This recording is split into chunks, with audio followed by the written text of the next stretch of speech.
I'd like to welcome to episode 4 of Home Visit with Tyler Siskey and Associates, the head football coach of the Southern Miss Golden Eagles, Coach Will Hall. Will, how are we doing? Oh, doing great, Tyler, man. Glad to join you and fired up to be at Southern Miss. And we've hit the ground running really fast here, in a 4-month time frame. But glad to be back in Mississippi. Glad to be back at a place I'm familiar with and a place with the rich historic tradition that we have here. And just got done with spring ball a week ago and off and running, baby. The thing, I know I'm not by myself here, and you're a very humble guy, and you're not going to tell everybody a lot of things. But the thing, you're like the coach's coach, right? I mean, you're a very well respected coach in the business. And the thing that I've always respected about you is, you wasn't born on third base in this profession. You had to work your way up from the ground up, and you were told no 1,000 times. And you just kept plugging and kept plugging and kept plugging, and finally got your shot to be an FBS head coach, which I know has been a long time goal of yours. And on behalf of all the coaches out there, we're fired up, and we're going to be fans pulling for you. So I know that's something that you've been working a long time for. Well, it means a lot to me for you to say that, and I hope that me getting this job does give a lot of people hope. When I was coming up in it, my heroes were guys like Jim Trussell, Bobby Wallace, people like that had coached small college ball and worked their way up and were given a chance. Funny thing is most of those guys that were given that opportunity were highly successful. But as the landscape changed, and so much money got involved in the profession, it kind of became apparent to me at a time that I wasn't going to get an opportunity without that, quote, D1 experience. And so had to make a change and jump into this D1 deal as an assistant. And but man, my journey, I think, has prepared me probably in a way that a lot of people haven't been. We tell most of my staff here can do things, and we've hired guys in the personnel department and stuff that have only been Power 5 their whole lives. And I had a guy tell me the other day, said, "Golly, Coach, our staff gets more done in one day than the previous staff I was on did in 2 weeks." And it's just because when you grow up in small college ball, you have to be able to do everything. And so I'm very thankful for the way I came up in the profession. It was hard. There was times where I doubted if I was going to ever get here. But I do think now that I'm here, it's prepared me better than if I haven't gone this route. Yeah, that's one thing. You hit a couple of things we're going to talk about because I started at a lower level too, so I got some appreciation and understand. We're going to hit that funny stuff here in just a second, but before we get to the good stuff, I was just curious because I know Rich Rod, a good friend of mine, had a very similar path to what you're doing, and we've talked about it a bunch. And as when you're a head coach, even when even though you're head coach at Division II, and you're responsible for all those families. But there comes a point where you're like, hey, I want to be a Division I head coach, and you had to get into the, being an assistant in Division I to get to, what you felt like was the right move to get there. How hard was it leaving West Georgia, knowing that you kind of were going out on your own because you had things rolling? It wasn't like y'all were struggling and they fired you. Now you could have stayed there forever because you had things rolling so good. But how hard was that decision, I guess, personally? Yeah, so it was extremely hard because I'm the type guy, that my staff is I'm in the trenches with them. I mean, we're a group, we're a pack, we hang out together. We're very old school, man. We celebrate a win by hanging out together and drinking beer. I don't like to I don't want to ever have one of those staffs that as soon as you break, everybody runs to get away from each other. So what it became, though, if you look at that staff we had at West Georgia now, 4 years later, Scott Simons, our D coordinator, is the D coordinator at Liberty. Josh Aldridge is the D-line coach at Liberty. Sam Gregg's the run game coordinator at Liberty. Desmond Lindsay's the passing game coordinator here. Chad Williams is the corners coach here. So Matt O'Brien was the special teams coordinator there. He was at Central Florida. He just recently took a high school job. And I say all that to say, it was a hard decision, but I looked them all in the eye and I say, guys, man, everybody in here wants to get to D1. I don't think we're going to get there anymore like it used to be. Uh, I'm going to make a jump right here. It's going to bring a lot of heartburn and pain on everybody, but I think in 5 years, we're going to all be glad that I did it. And I think every one of those guys would tell you that, that it's worked out for them. We did have a great thing going at West Georgia. There was a 2-year time span there where every day I woke up, I wondered if I had done the right thing. But like anything in life, right, you just keep putting one foot in front of the other and keep going, man. And it got us to here. All right, so you said something earlier that makes me laugh because I have 1,000 stories. I know you have 1,000 stories about when you're not in FBS football and you're a coach, you have a gazillion other jobs, right? I mean, I was joking. I was telling these guys the other day that I had to, when I was at Northwestern State, I had to drag about 12 dump trucks worth of sand into the practice fields and then diesel fuel. This is at a FCS school now, and diesel fuel the practice field, the lines in before spring ball. Only and I was a GA at the time. Only for us to never, the entire time that we were there, ever practice on the practice fields. We practiced in the stadium every day, so that was a lot of fun. But today's football, it's gotten crazy. Now the GAs have GAs, right? It's like, it's gotten crazy. What's the craziest thing that you ever had to do as a D2 coach that today's FBS GAs would think was beneath them? Man, when we were at West Isle, we recruited the Mississippi junior colleges really hard, and because we were so close, and the NCAA had just passed a rule at the time that they had to have college algebra and 2 and 6 hours of English to be eligible. So obviously, college algebra can be a bugaboo for a lot of junior college kids, and we used to try. I'm a math guy, Tyler. I used to drive over and tutor our signees in college algebra. I'd sit down with them and help them. And, and a lot of people would think that's crazy, but man, shoot, if you want to win, you got to get good players, right? So we'd drive over and meet them. And after they had signed with us, and we'd tutor them in college algebra. That's one. Man, just everything, from, like you said, lining a field, painting a field. I mean, we came up right in the time where not everybody had turf. Mowing the field, lining the field, painting the field, cleaning the weight room, running the weight room. That's what somebody asked me the other day. He said, what's the biggest difference in coaching at this level in D2? I said, golly, man, it's way easier here.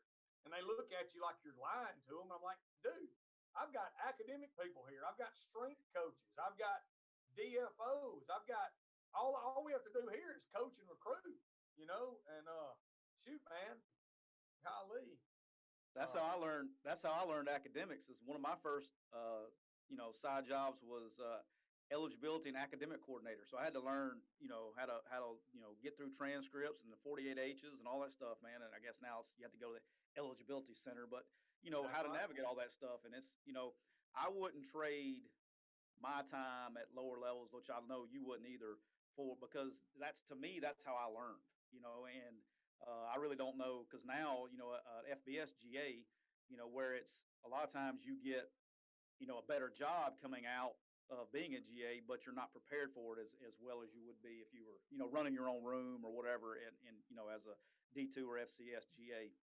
No question. That's what our personnel guy here, our staff can read transcripts. They know eligibility. He was just shocked, that we knew all that stuff. And it is what it is. I'll tell you, when I took my first D1 assistant's job, we were getting ready to go recruiting. You'll love this.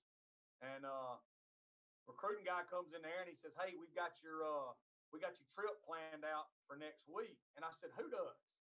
And he said, we do. It's right here. I said, no, bro. I plan my own trips. He said, what do you mean you plan your own trips? I said, I don't know any other way to say it to you, but that I'll plan my own trips. He's like, well, how do you know?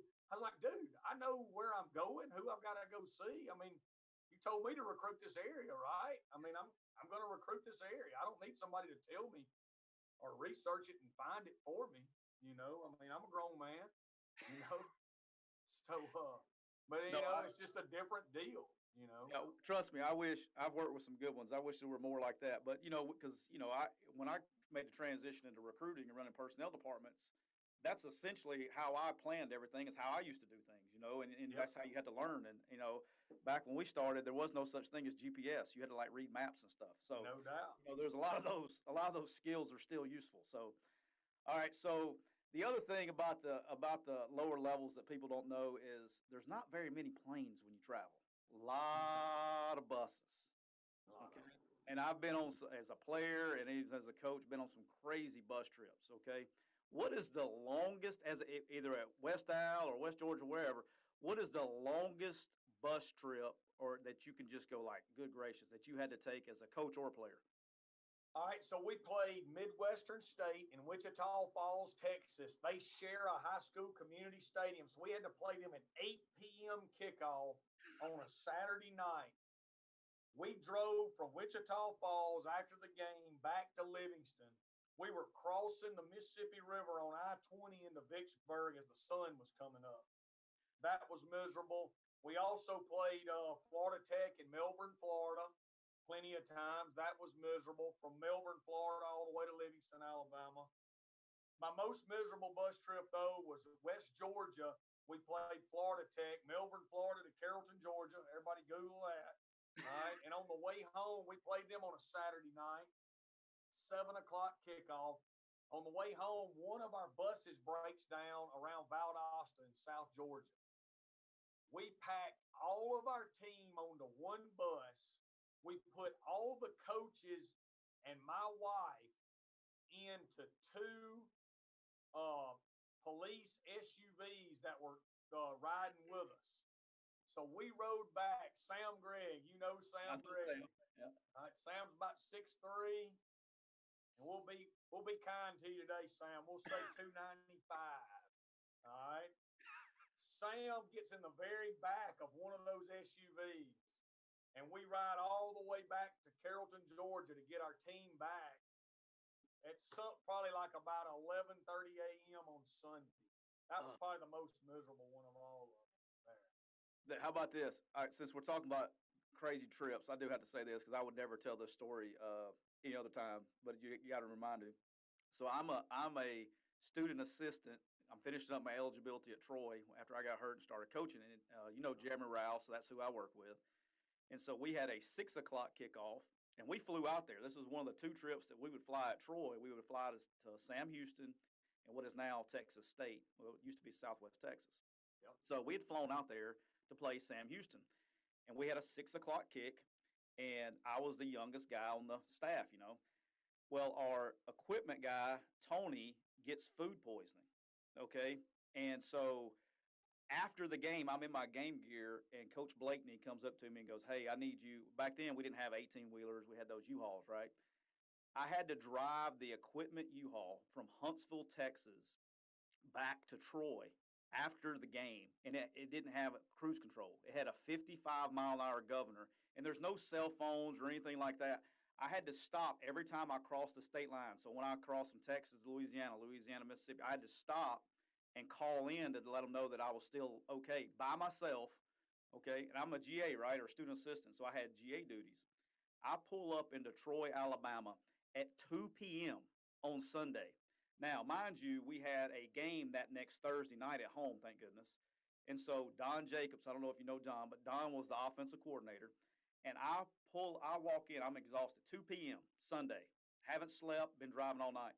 And I open the door. I remember he slid his chair out, and he goes, "Hey, where you been? Where are my cut-ups?" And I said, "Coach, I've been driving I'm in my game clothes from the night before." He goes, "I don't care, get my cut-ups." I had to stay up, and we practiced Sunday night, run scout team, the whole deal. I stayed up all of Saturday night driving and all of Sunday night going to doing my cut-ups and everything else, and then going to class on Monday. So you learn a lot in work ethic and things like that when you're at those lower levels. Doubt. So, but that's a good one. All right. So another part that I always loved about the lower levels is when you especially guys that have been FBS the whole time, they think when you go on the road trip you're in the hotels and you eat all your meals in a hotel. Craziest place you had to eat a pregame meal? I don't know about place, but I can tell you a story. So we're at Ryan's and Golden Corral, right? I mean, those are staples. for small college program. So we're at a Golden Corral at West Island. We got a big old lineman named Andy Nation. Andy was about 6'7", 340, great player at Mississippi Gulf Coast Community College. He goes, at Golden Corral, they've got the chocolate fountain. All right. Andy gets an ice cream cone and decides he's going to put the ice cream cone in the chocolate fountain. The ice cream falls off and freezes up the chocolate fountain and tears it up. And they're on the intercom telling everybody not to use the chocolate fountain. That's one that comes to mind right there. We were big Ryans and Golden Corral people. Man, like you said, you find the best place you can to get a lot of people in there. Yeah, I got to where we ate at so many of those, like I said, Ryan's, Golden Corral, Sizzler, whatever it was, the buffets. Like I haven't been back. I don't think I've been back since because I ate. Me neither. Because you eat Friday, Saturday. You eat every meal there, and it's just like there's only so much a man can take. Like no doubt. Haven't been back. Same here, buddy. I've not been back to one since. All right, so you and I are big foodies. We're going to transition to food right here. So, all right, home visits. The best thing I love about home visits is getting good cooked meals. My wife, I love her to death. I hope she's not listening, but I better not say anything. She may be listening. But I like home visit food. How about that? What's the best meal that you've ever had in a home visit? It was actually here recently down at Tulane. We had a home visit where we had some gumbo, and it was real deal the right way, and so that's probably my best. But through the years, recruiting Mississippi, Alabama, and Georgia the way we have, had some really good fried catfish one time, some really good smothered pork chops, mashed potatoes. I remember that one well. So there's been some good ones, but that off the top of my head here recently in the last 2 years, I had some gumbo that was authentic to say the least. So, Coach, there may be like a pattern here, right? Because you are the fourth coach on, and two coaches have said gumbo was their best in-home visit meal. So I guess if you're a recruit out there listening, and mom and dad or somebody can cook up gumbo, it may be a good choice. So, all right, so the good Lord comes down. He says, you got one meal left to eat. You can have one meal. What you going with? Man, I'm a big prime filet or prime ribeye guy. Twice baked potato, salad with homemade ranch, maybe a little cheese toast. That's probably me right there. If not that, I'm an Italian guy too. I love chicken parm, lasagna, all that good stuff too. But I'd probably go with the steak, twice baked potato, salad. That'd be my deal. I'm not far behind you on that one. All right. So speaking of food, we're here in the great state of Mississippi. What is your favorite non-chain restaurant in Mississippi? Because Mississippi, we got food everywhere, and a lot of them are non-chains, and nobody knows about them. I got my favorite. What's your favorite in the entire state of Mississippi? Man, I love Mary Mahoney's down on the coast. Love it. I am a foodie, like you said. I love going out to eat, me and my wife, and we never go to chains. We always go to local places and Google them and search them. And Mary Mahoney's, man, I've lived in 9 states. To me, Mary Mahoney's is up there. You can put that thing anywhere in the country. It's legit. I love it. Now, I'm going to tell you one that I bet you know about, and you've probably been to, and I had never been there. So me and Matt Luke, when we were on the recruiting trail, we stopped by this place called Zips in McGee, Mississippi. And, I love burgers. I could do burger reviews. I'm a burger guy. Best burger I've ever had in my entire life. McGee, Mississippi, Zips. If you're anywhere in the vicinity of McGee, Mississippi, you got to stop by Zips. Have you been there? You go. I've never been to Zips, but I'm going to. I got another one for you. If you're a burger guy, Bill's Hamburgers, downtown Amory, Mississippi. Real deal. I'm going. I will make a stop. It's been there since the 1920s, I think. Woo. All right, so we talk, you have a very interesting past, okay? And one part that I bet a lot of people don't know is you had a stint in arena football. All right, yeah. Which is, to me, is like fascinating. Anybody that's coached football, you've always, learning the rules and all that stuff. Tell me, because I really don't know, because I know it's a different deal. What's like the typical day in the life of arena football player? All right. So everybody else has got, quote unquote, real jobs, right? So, I just got done playing at North Out in December. My dad had taken over the Tupelo Fire Ants, and he says, "Man, why don't you come play quarterback and run the offense?" At that time, Peyton Manning was in his heyday. He said, "Man, you can be like Peyton Manning. You call the plays and play quarterback. It'll be fun." So we did it and rolled. We would practice 2 nights a week. You always had to practice in the evening because everybody worked. And then you played on the weekend. It was bus trips and long rides. It was a lot of fun. We took a team that had been 2-12, and we went 8-6 after they'd gone 2-12, and we actually led the league in scoring and rushing. So it was fun. It's kind of a jump start to my career. It helped. I was engaged at the time. It helped pay off my wife's engagement ring. Yeah. And did that till June, and then jumped right into real coaching. So it was fun. It was a rough game. It's 8-on-8. You're playing in those arenas on a hockey rink, dimensions, and it is rough, man. I mean, it's real deal rough. So if you ever got really hot, you could chunk it deep and nobody and you were the only one that had to answer to it, right? No doubt. Yeah. Yeah. Love. All right. So another fun fact that we found here is Matt LaFleur was the quarterback for the Billings Outlaws when you were there. So who was the better quarterback, you or Matt LaFleur? I don't know, but I got great respect for Matt too because he was a D2 guy. He's Saginaw Valley, and I think I'm just he may be a little bit older than me, or I'm 40. I think we're off by about a year, but I've always followed his career and had great respect for him because man, us small college guys have got to stick together. So I'm a big Matt LaFleur fan from afar.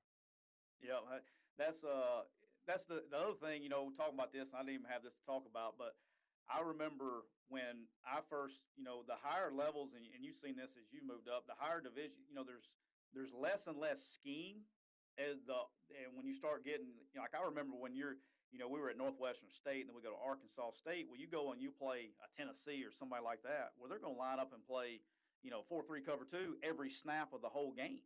And, well, you may see 26 to 32 different coverages at a lower level because there's so much there. I think there's better scheme in lower level divisions than there are in, FBS and things like that. And it's just more about players, and recruiting and things like that, and less scheme. And so, that's another thing I think, talking about that, I think helps prepare, being ready for it. And I think that's obviously helped you with, what you do offensively. All right. So funny thing here. All right. So you were the Harlan Hill, which is, for people that don't know, that was the Division II Heisman Trophy winner, 2003. All right. Are you the best quarterback on campus in Hattiesburg right now? Well, I tell you, we've got some talented guys that were highly recruits. But I'm not afraid. I don't know. If I had to really strap it up and go play, could I still get away from people? I don't know. But, one of them did dare me the other day, and they said I couldn't do it, and I did box jump onto the staff room table, though, straight box jump. So I'm not afraid to go out there and throw it around with any of them and see what they got. I'll say that. You can still do it. I don't know if I really had to do it, if I'd be the best. You can still do it at least once? Oh, yeah. You got it at least once? All right, so you had the unique deal. You played for Coach Hudspeth at North Alabama, and then you turn around and was his offensive coordinator at Louisiana Lafayette. Okay, at which place did you get chewed out worse, as the player or the coach? Well, man, Hud was good to me, and we had a good run at UNA. When I came in there the first year, we came in together. UNA had kind of fallen on hard times. And Hud comes in with a new staff. I transferred in with him. And that first year, getting it off the ground and running, we actually went 5-6. Then the next year, we go 13-1. But that first year, I was splitting time with another guy early on in the year. And, man, I'm just not that guy. I was a chief, wanted to be the leader, felt like I was the man, and was trying to prove my worth. So looking back on it, I was pretty hard-headed, Tyler, and probably didn't take coaching as good as I could have because I wanted to be the guy, and that's the competitor in me. So we had some good knockdown dragouts my first year at UNA as a player. That was my fault. But then that senior year, man, we had a great time together, and we're still really close to this day. Think a lot of him and very appreciative of him. All right, so you can bring back one former Southern Miss player to play for your team this year. Now, here's the trick: he can't have the last name Favre. All right, who you bringing back to play? Well, I probably shouldn't say this. I hope I don't offend Brett, but even if I could bring back Brett, I would still bring back Reggie Collier. All right, Reggie Collier to me, if Reggie Collier was playing in today's day and age with the type football we play nowadays, there's no telling what Reggie Collier would do. I mean, Reggie Collier was Michael Vick before Michael Vick, and golly, man, I would love to have. I would take Reggie Collier right now. If not for him, probably Sammy Winder. Sammy, unbelievable running back, great college career, great NFL career. We've had a lot of good ones here at Southern Miss. We got a great tradition, but those are the two that probably those two, man. I would love to have them. Yeah, that's two pretty good ones. That wouldn't hurt your production at all. No doubt. All right, so and you've been around Mississippi for a long time. Who is the best, in your opinion, the best high school football player in the history of the state of Mississippi? All right, so the people older than me are going to say Marcus Dupree. But pretty good.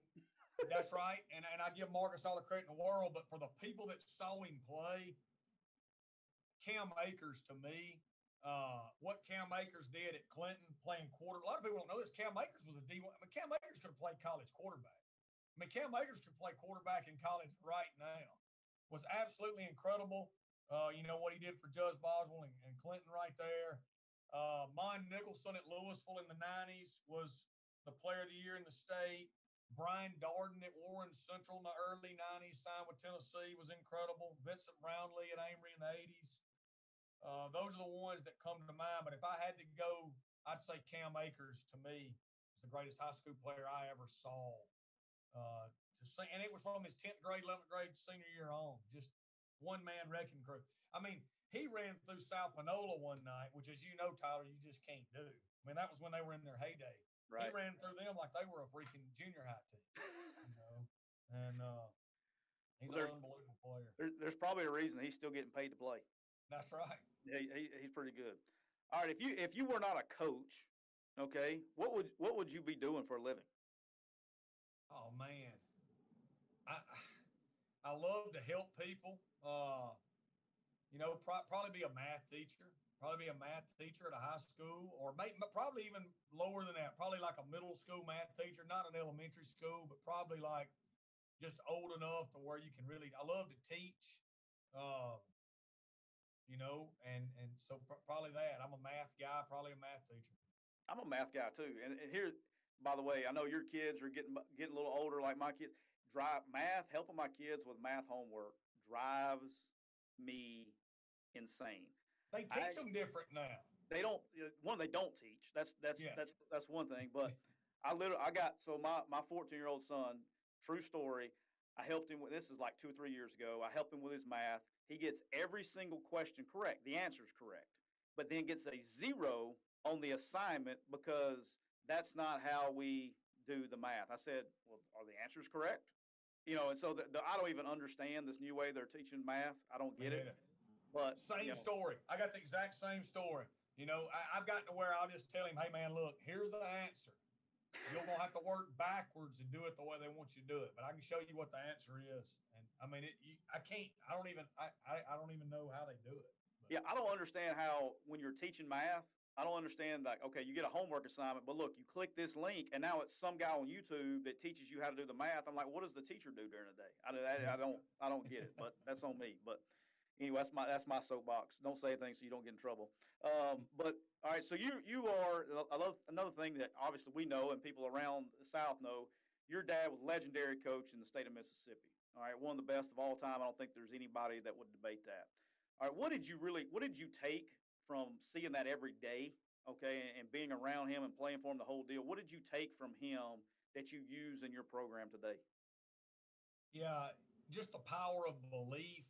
My dad, incredible person, even to this day. He's 66 now, but anybody that hangs out with him or is around him, he's an extremely positive guy. He's very passionate. He's very energetic. Uh, he just had the ability. We moved a lot. He was a program builder. He didn't stay at one place, pretty much longer than 5, 6 years.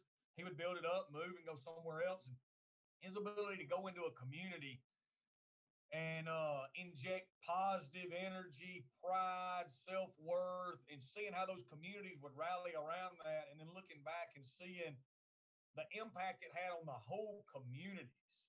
Uh, after we would leave, comparative to when he got there, really hit home with me of what a coach can truly do, and not just winning football games, but to everybody around him. So that's the things I took most from him.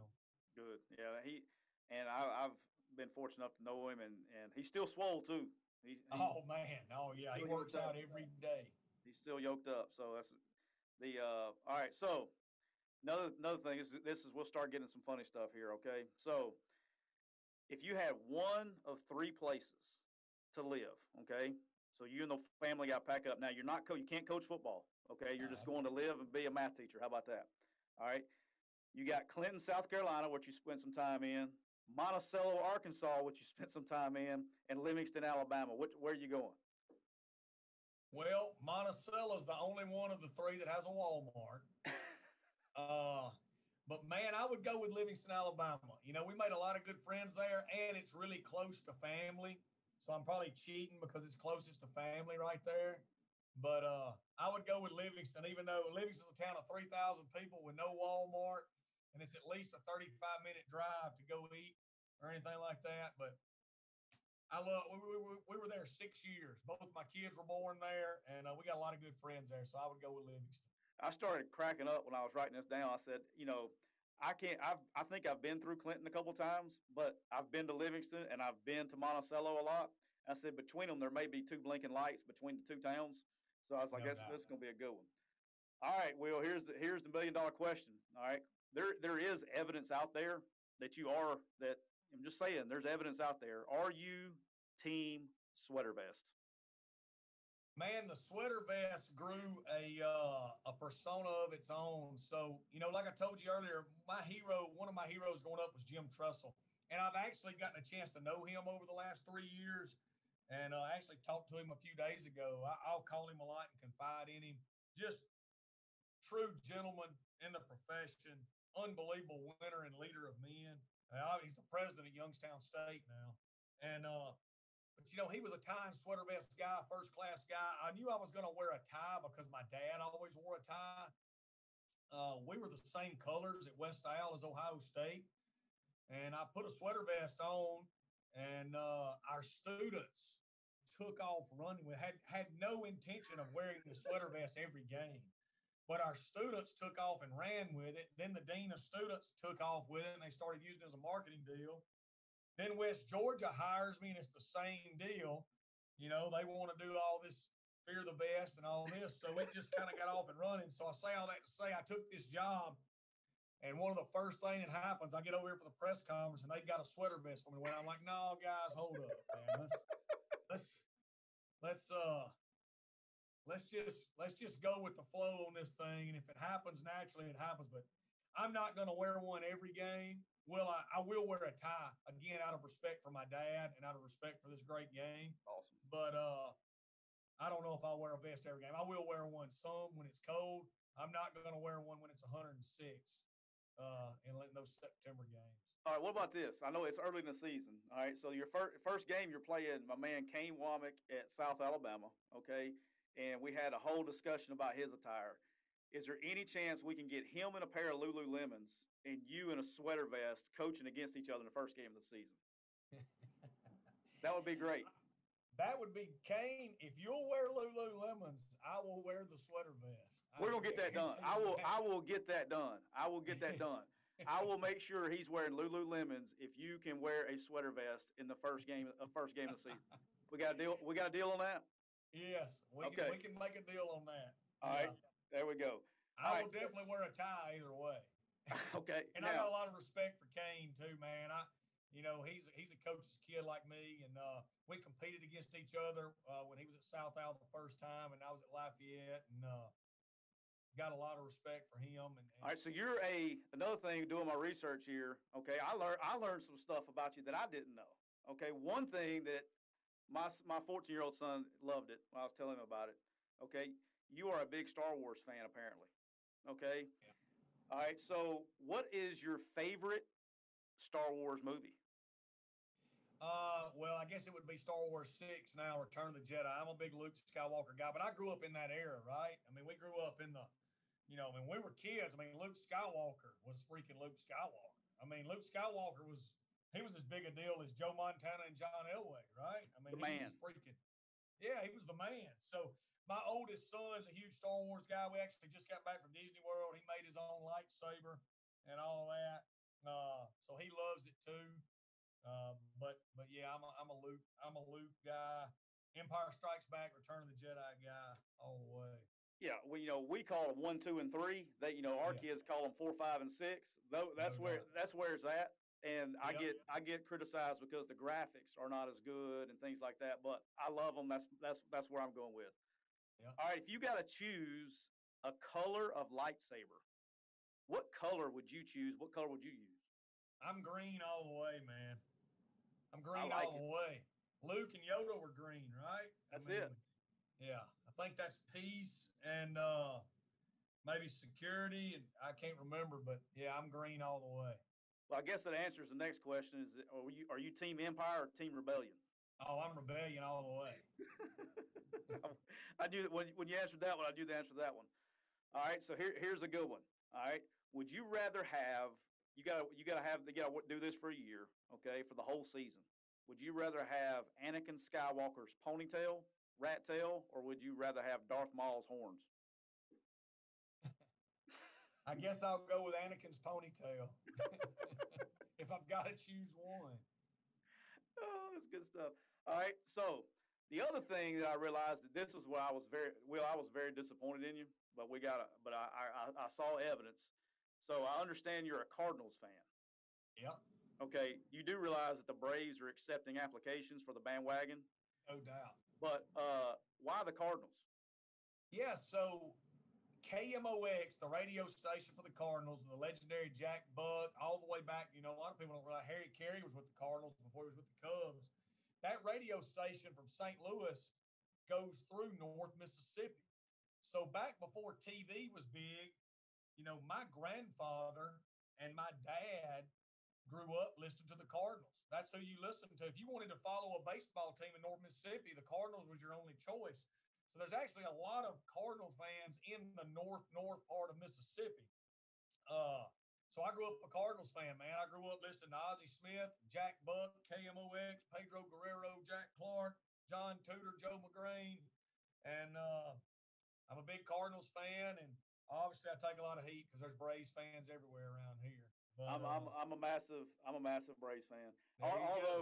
Although after yesterday, I think I may be jumping on the Texas Rangers bandwagon after they decided to have 45,000 plus in the stands yesterday. But I won't get you in trouble on that one. But yeah, I can say that now because I'm not affiliated. So I may be a big Rangers fan now. But all right, so here's a good one. What was the last thing that you watched on Netflix? Oh man.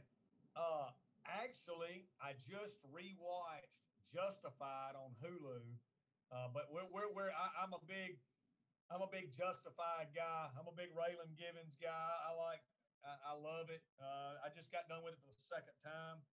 My favorite movie of all time is Lonesome Dove, and but that's not Netflix. It's Hulu, but we're Netflix as well. We love Netflix. I can't think right now, but we just finished Justified for the second time. Big Justified fan, love it. I hate it. It's off. It came up one of the best shows on TV, and they cut it short. But anyway, yeah. All right, so we're not going to tell anybody. It's just me and you talking. The only people who are going to be listening are me, your wife, my wife, and us. So it's just us four, and then Raquel, she can hear you. So, all right, what TV show do you watch on TV that if your buddies asked you about, you would completely deny that you ever watched it? Man, I don't watch a lot of TV, so I don't know if there is one that I would deny. But I tell you something that I watch that I probably get made fun of. Me and my wife, when we first got married, which was '04, we got the Friends complete set of DVDs and we watched them all. And now Friends comes on Nick at Night. Every night, our night ends with Friends on TV There you go. on Nick at Night. So, yeah, I've seen every episode probably 10 times a piece. Uh, I don't sit and watch TV much unless it's, watching ball. But every night when I'm in the bed, Friends is on. There you go. All right. Do you have a hidden talent that nobody knows about? Like, what's your hidden talent? Well, we talked about it a little bit tonight. Math, I'm a big math guy. I was actually an all-state basketball player in high school. I loved playing basketball. I actually wanted to play basketball in college, but funny story, my own junior college was Itawamba. Back then, Tyler, you had to go to the junior college that was in your area. You didn't have a choice. Well, Itawamba was my junior college. Well, they didn't want me as a football player, but they wanted me as a basketball player. So they had to release me to go to Northwest to play football, but they wouldn't release me in basketball. So that's what ended my basketball career. I was actually going to go to Northwest and play both, but they wouldn't release me in basketball. So there you go. That's messed up. All right, so we're coming to the good segments. Okay, so this is called Associate Roulette. Okay, so Awesome. we got 7 questions for you. You get to pick. You got 2 of them. Okay, you don't have to answer all 7, but you got to pick a number between 1 and 7. I'm going to tell you what associate asked the question, and then we'll follow. And then you'll answer the question. All right, so 1 through 7. What you got? 7. All right. This is a critical one. All right, this is coming from Hunt Coleman. Okay, Hunt works with us here. All right, so Hunt is a huge. I'm like he's wearing his Southern Miss gear today. By the way, Awesome. huge Southern Miss fan. Family. I mean, he told me. He said, "Tell Coach I said SMTTT, baby." To the All top, right, Hunt. he's all fired up. So here was his question. All right, and of course this you'll see where it fits here. If you could play any other in-state school, which one would it be? Mississippi State. He said he was like, we need to play them all. He's Yeah. Yeah, Mississippi I wouldn't State. mind. I wouldn't mind playing Jackson State either right now. I got great respect for what Dion's doing. I think what he's doing in the Jackson area is really great for our state and for that city. But I wouldn't mind. I wouldn't mind. But I'd love to play Mississippi State. We're gonna get to play them, I think, in 2 years or 3 years. Yeah, they've played. They've had a series. You know, they've played a pretty good bit. But that's like, I was always frustrated at Arkansas State because I think if you have programs in the state, I don't understand why you have to go out to play. Keep the money in the state. I mean, everything's about money, money, money, and that's all you hear about is it's money, money, money. Well, let's keep the money in the state. Yep. I think all in-state schools across the border. I mean, if you're in Mississippi, I think it's Southern Miss, Ole Miss, Mississippi State, Jackson State. If you're going to pay an FCS school, pay one in your own state. If you're going, I've never understood that. It's the same Yep. thing in Alabama. Alabama, Auburn, UAB, South Alabama, Troy. They should all play each other and keep it in the state. So, and Yep. it's better on travel and it helps in recruiting. So That's right. I think it could be a win-win. I wish more people would do that. Yep. All right, we got one more, 1 through 7. You've already picked 7, so it's 1 through 6. Let's go with 1. All right. All right. This is a good one. This is coming from Birch Mason. Okay. All right. Birch is also a Mississippi guy. All right. It's you, Will Hall, and the Golden Eagle versus one of your former team's mascots. In a one-on-one, which one do you not want to be locked in the same room with? A bearcat, a tiger, a wolf, or a raging Cajun? I'm gonna have to go with the tiger. Go with the tiger. That is an interesting question. Yeah, he said, I don't know, those raging cages a little crazy. They may be a little tougher. He's like, the eagle can swoop down with the claws and he can get them. He can get the eyes. I said, I don't know about the tiger. I don't know if anybody wants to be locked in a room with a tiger. No So doubt. But if it would have been an option, I'd have gone with the Amory Panther, baby. The Amory Panthers have a level of toughness that's hard to match. there you go. All right. So last question. All right, we end every interview with what my wife wants to know. So my wife Erin, she's been with me. We got married, I think. Better know this right. 2003, and we were together all the way back from. We met in '98, so we've been together a long time. So she's been along this journey the whole time too. And so here was her question. So you and I have actually been. We've moved almost the identical time. So this is where that's coming from. So she says you've had a lot of stops along the way. Do you have any special traditions or things that you do each move to make the transition easier for your kids? And she said, for example, she always used to take our boys before we moved to their favorite spots before we left. Oh man, it's tough, right? So my youngest is 10, and he's only completed a grade that he started in one time in his life. That was this past year. And then he had COVID, the whole COVID situation, kind of tore Right. that up. Uh, man, I'm just brutally honest with them. They know what I'm trying to do in my life. They know as a family what we're trying to do and impact people. And they know what our goal is. It was extremely hard on my oldest on this last move because they were at John Curtis and John Curtis was so good to them. And we just try to be brutally honest with them and tell them why we're doing what we're doing, and then we start showing them all the great things that's coming. And they're good now, man. I tell you what, Tyler, we go try a new church and they just bebop right in there together. They don't even, they don't even check up, not one bit. So they're gonna be better for it in the long run. Hopefully, we can sit still for a long time right here and put some roots down. Because I would like for it bothers me that they know where they were born, but they don't know where they're from. And, hopefully they can grow up similar to how I grew up with their dad being a ball coach, right here in Mississippi. And this is a great situation. Yeah, I We think got no tricks other than just we don't hide it from them.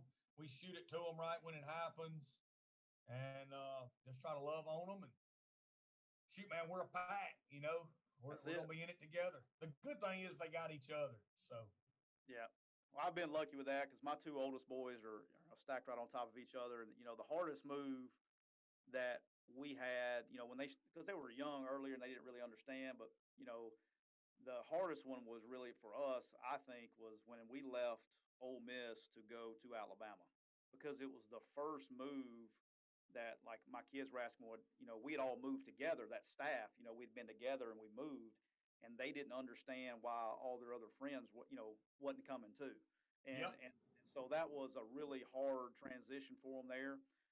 But I think that's been our hardest. But the one thing that's great about doing my gig now is we're able to stay put for a little while, and the family loves here, and sometimes I feel like a caged zoo animal here, but but it is what it is.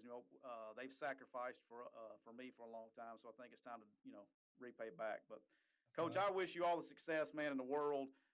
You're like I said, start the interview. I think you're one of the most, from the coach's side, the most respected coach out there in the way that you've got to where you've worked your butt off to get where you are, and I can't wait to see what happens in the fall. I'm going to be there first game, by the way, because I got you and then got Kane on the other sideline, so I'm going to be there. I guess I'll have to stand in the middle. But Kane said he'd get me a sideline pass if I would also wear some Lululemons.